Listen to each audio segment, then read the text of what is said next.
રાજકોટની ઘટનાને પગલે હવે દરેક જિલ્લાઓમાં ફાયર વિભાગ દ્વારા ચેકિંગ કરવામાં આવી રહ્યું છે ત્યારે વડોદરાની સયાજી હોસ્પિટલમાં ચેકિંગ હાથ ધરવામાં આવ્યું। સયાજી હોસ્પિટલમાં ફાયર સેફટીનો સંપૂર્ણપણે અભાવ જોવા મળ્યો। સયાજી હોસ્પિટલ પાસે ફાયર એનઓસી નથી, ફાયર સેફટીના સાધનો પણ એક્સપાયર્ડ હાલતમાં જોવા મળ્યા, જે અંગે સયાજી હોસ્પિટલના આરએમઓ દેવશ્રી હલૈયાનું નિવેદન સામે આવ્યું છે। ફાયર સેફટીને લઈને સમીક્ષા બેઠક યોજીને તેમાં ફાયર સેફટીના ખૂટતા સાધનો ઇન્સ્ટોલ કરવા સૂચના અપાઈ હોવાની વાત કરી છે। તો હોસ્પિટલના ફાયર સેફટી ઓફિસર કરણ પરબે પણ સ્પષ્ટતા આપી। હોસ્પિટલના મોટાભાગના કામગીરી પૂર્ણ થયું હોવાની તેમને વાત કરી, તો એજન્સીને કામગીરી સોંપવામાં આવી હોવાથી વહેલી તકે એનઓસી મેળવી લેવાશે તેવી પણ સ્પષ્ટતા કરી છે।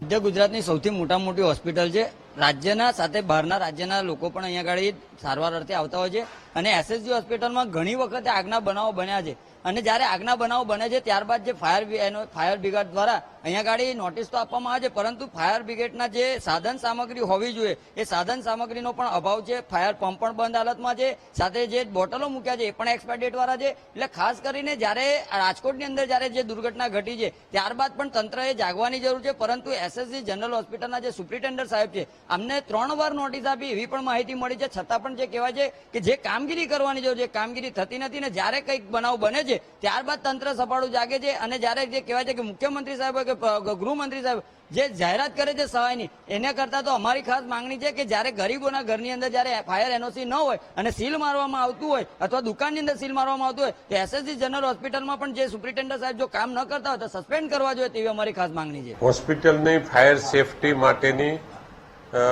સમીક્ષા બેઠક કાલે જ તબીબી અધિક્ષકના અધ્યક્ષસ્થાને મળી હતી। તેમાં છે તે તમામ સંબંધ કરતા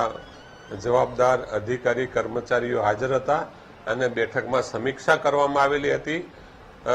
અગાઉ છે તે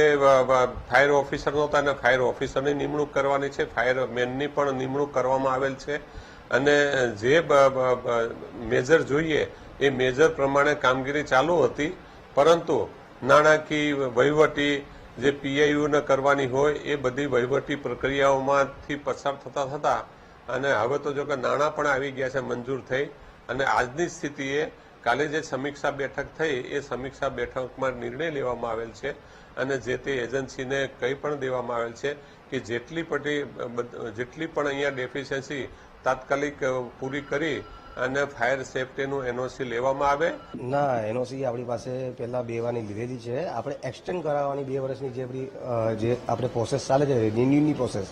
એ આપણે રિન્યુની પ્રોસેસ પ્રમાણે અત્યારે એનઓસીની આપણે કાર્યવાહી જે અત્યારે અટકેલી હતી એ પણ આપણે ચાલુ થઈ જશે અને એના માટેના જે કામ અત્યારે કાર્યવાહી કરવાની છે ફાયરવાળા જે કામ કરી રહ્યા છે, જે બી એજન્સીને આપેલું છે કામ, જે તે એજન્સી એ છેલ્લા 2 મહિનાથી બધું સ્ટેપ બાય સ્ટેપ કામ કરી રહી છે।